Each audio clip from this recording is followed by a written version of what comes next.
Ah, les chroniques, ces livres passionnants.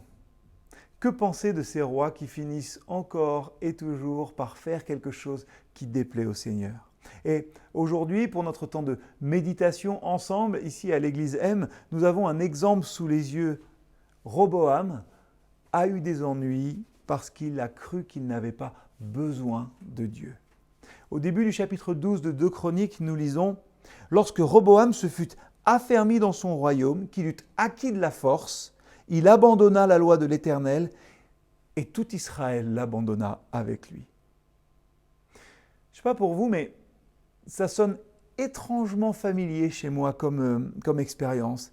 C'est comme ce que l'on fait, vous savez, quand on dit « Seigneur, vraiment, si jamais tu me donnes ou si jamais tu me guéris, alors je te serai fidèle ou je te consacrerai ceci ou cela. » Ça vous est déjà arrivé de faire des prières comme ça? Même parfois on les fait pour une place de parking. Seigneur, une place et je te promets. Quand nous abusons de la bonté de Dieu dans nos vies, nous faisons finalement comme si sa grâce était bon marché. S'il était là simplement pour nous donner des choses, pour distribuer comme cela des bontés. On l'a dit hier, nous l'avons dit dimanche dernier, l'adoration, la louange, ce n'est pas que le dimanche matin. L'adoration, la louange, c'est un état d'esprit, c'est une confiance, c'est une vie vécue pour le magnifier Dieu dans toutes nos occupations. Et c'est quand nous réalisons notre vraie dépendance de Dieu pour toute chose que nous le louons réellement. Parce que finalement, la louange dans notre vie est conditionnée par ce qui se passe dans nos cœurs, plutôt que par ce qui sort de nos bouches. Ce qui compte, c'est ce qui vient de là, pas toujours ce qui sort de là.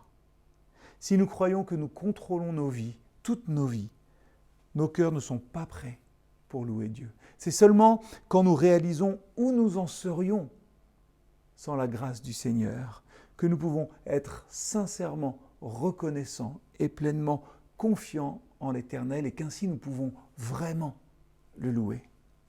Quand Jésus a donné son plus célèbre enseignement, peut-être le meilleur sermon jamais prêché, même si c'est une compilation d'autres sermons, le sermon sur la montagne en Matthieu 5, Jésus a dit que ceux qui ont besoin de Dieu, ce sont ceux qui le cherchent, qui le trouvent et qui reçoivent sa bénédiction. Ceux qui ont besoin de Dieu.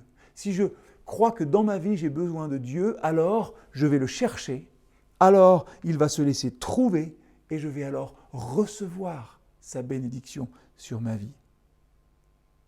Si nous croyons que nous n'avons pas besoin de Dieu, si nous n'avons pas besoin de lui dans aucun aspect de notre vie, alors l'idée de le chercher, de le trouver, peut-être même de le louer, ne nous viennent pas à l'esprit.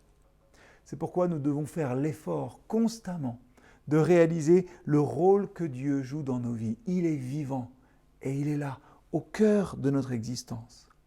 En reconnaissant notre dépendance à Dieu, quand nous passons du temps dans la louange, nous le faisons alors avec un cœur rempli de gratitude, plutôt que de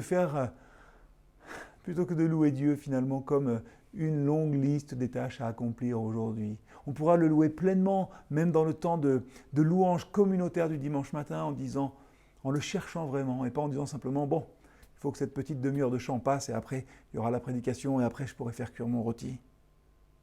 La louange ne doit pas être une chose, magnifier Dieu ne doit pas être quelque chose qui est sur notre liste de choses à faire. Alors aujourd'hui, posez-vous peut-être la question, dans quel domaine de ma vie ai-je besoin de plus de foi? Dans quel domaine de ma vie ai-je besoin de Dieu? D'exercer ma foi en lui? Et comment est-ce que cette dépendance nourrit ma louange? À bientôt.